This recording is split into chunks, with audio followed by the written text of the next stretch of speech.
Mysteries of demonic covenants. Mysteries of demonic covenants. What is a covenant? Covenant means to bind oneself to an oath taken between two or more parties. It is the seal of an agreement by mutual interest. A spiritual covenant is an agreement between a strong being and a weaker being. The weaker is the beneficiary of this covenant as he needs aid from the stronger, the benefactor. When God made covenants with men, it was not because he needed anything from them, but because he wanted them to receive something from him. Therefore, divine aid always comes through the gate of a covenant.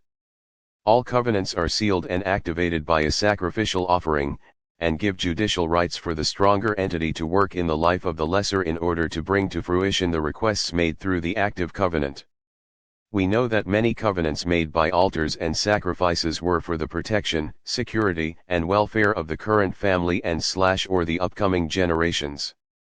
Many families would endorse these covenants but would fail to realize the negative side effect in this diabolical treaty.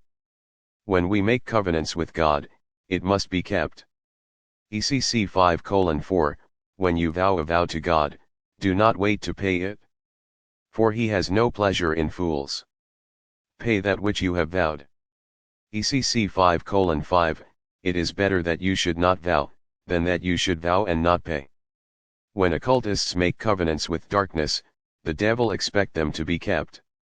Failure to do so will result in chains of indescribable maladies, misfortunes, deaths, failure of businesses, etc., both for the person and the generation to come.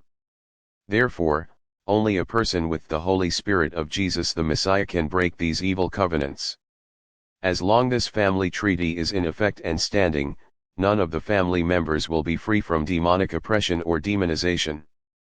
How to break spiritual covenant with spirit wives/husbands. Spiritual marriages. There are four types of spiritual marriages. Fallen angels who came and slept with women. Women who is come in dream to sleep with people. Sexual thoughts that become dreams. Spirits of the dead who come to sleep with humans. Breaking spiritual covenant with spirit wives and husbands.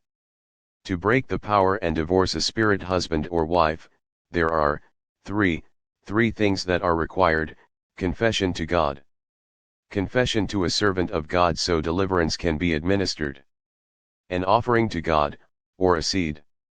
Confession to God is for forgiveness of sins, confession to a man of God is for exposure of the darkness, and the offering to God is to seal your covenant and create a platform for God to rule against and nullify the spiritual agreement and marital rights of the Spirit. All covenants are sealed with an offering. A marital covenant is also made with an offering as seen in many cultures. This is called a dowry, Exodus 22:16. Though in the Western world there is no dowry for the bride, yet in spiritual marriages there are sacrificial offerings for spiritual unions. When a person is under the manipulation of a demonic spiritual husband or wife, it's because there is a spiritual covenant and obvious sacrifice, because the offerings upon an altar activates the manipulation. In order to be free, the demonic covenant of the spiritual marriage must be broken and replaced by a new covenant made with God. However, because there were offering made to the devil, the person must make an offering to God in order to seal the new heavenly covenant. This gives heaven legal right to rule against the demonic covenant and nullify it. A letter of divorcement will then be issued by the courts of heaven to the kingdom of darkness, notifying them that you are no more a legal participant of the evil covenant but is now under a new and holy covenant. Family covenant.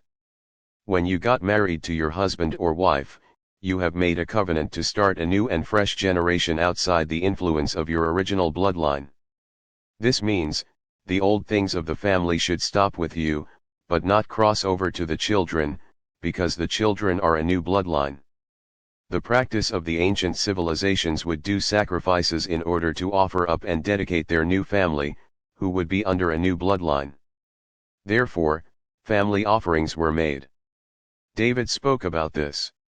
Jacob also took his family and went away and burned sacrifices for his family. So they made a sacrifice to seal a new family covenant. When you make a family covenant with God and give an offering, this is a seal of protection and prosperity of your generation.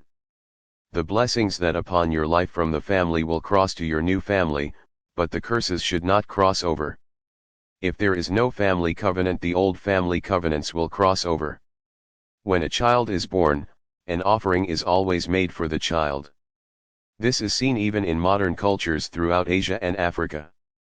Hence, we should follow the principle and make family covenants and give offerings for our new generation and newborn children.